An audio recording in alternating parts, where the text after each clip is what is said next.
Good morning, class. It's Mr. Salgado on my porch. I'm using my laptop as a camera to record this video for y'all. This is one of the ways you can make your video. Now, you may notice that it's pretty hard to hear me, mainly because I'm kind of far away from my camera, and with my camera is my mic.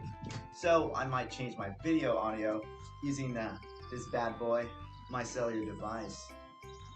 And I'm using its voice memo app. I hit record on that. And then you'll be hearing my voice from my microphone in my phone instead. You guys also have those AirPods you could use as well. Not sure how their quality sounds, but I know my phone's quality may be a little better.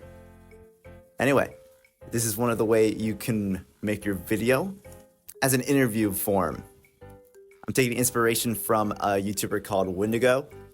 He makes like an hour-long analyst video about pretty much all these different topics he finds interesting. I don't like this video style just because it takes forever. I mean, Wendigo talks for an hour into a camera, talking about nonsense, rarely showing an image, rarely breaking away from his just like that. So, I'd rather you choose something else, but hey, this is one of the ways you could do your project on. So, I'm just going to keep going, and I'm going to start my whole process talking about my president. Born Dwight David Eisenhower on October 14th, 1890 in Denton, Texas. But if you were to ask him himself, he is from Albany, Kansas, where he truly grew up in and is considered his hometown. Eisenhower's parents, David Eisenhower and Ida Eisenhower, had 6 kids all together. So it was pretty difficult to provide for this many kids, especially after David Eisenhower failed at running a general store back in Denton, Texas. And when that store closed down due to bankruptcy, the family had to move back to Kansas, where they tried again running a creamery. Both Ida and David worked there to provide just enough for their family. Despite his parents' economic situation not being the best, that didn't stop Dwight D. Eisenhower from graduating from Albany High School in 1909 at the age of 19. Eisenhower wanted a higher form of education, but unfortunately, his family could not provide enough money for the tuition for the local college.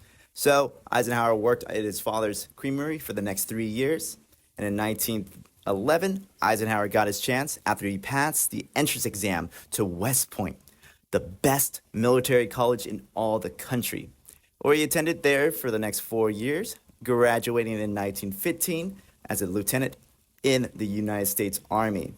Now, this career will take him all the way to become the Supreme Allied Commander in Europe, fighting against Nazi Germany in World War II, and being the man who successfully planned the Allied invasion of Normandy that we know as today, D-Day.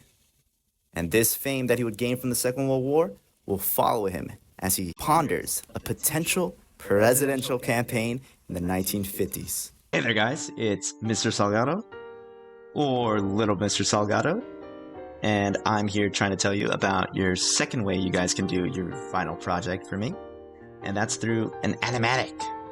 An animatic is either a drawing, image, or some sort of symbol that just represents you as you narrate over the video that you're making for me. Now, why an animatic? Well, because I want you in the video, because it's your video. You should be in your video. Anyway, let's get back to talking about President Ike. For Eisenhower to become president, he will need to win the important presidential election. The presidential election of 1952, that is. Now, Eisenhower is going to run as a Republican after years never stating what political party he prefers while in the military. For his VP, he is going to be choosing the handsome young Senator Richard Nixon from California who won him, especially because he runs off his name. Ike, General Eisenhower, Supreme Allied Commander Eisenhower, the man who won the Second World War. And you can hear him now.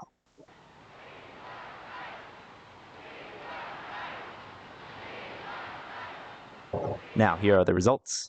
And President Eisenhower wins a smashing victory in his first time running.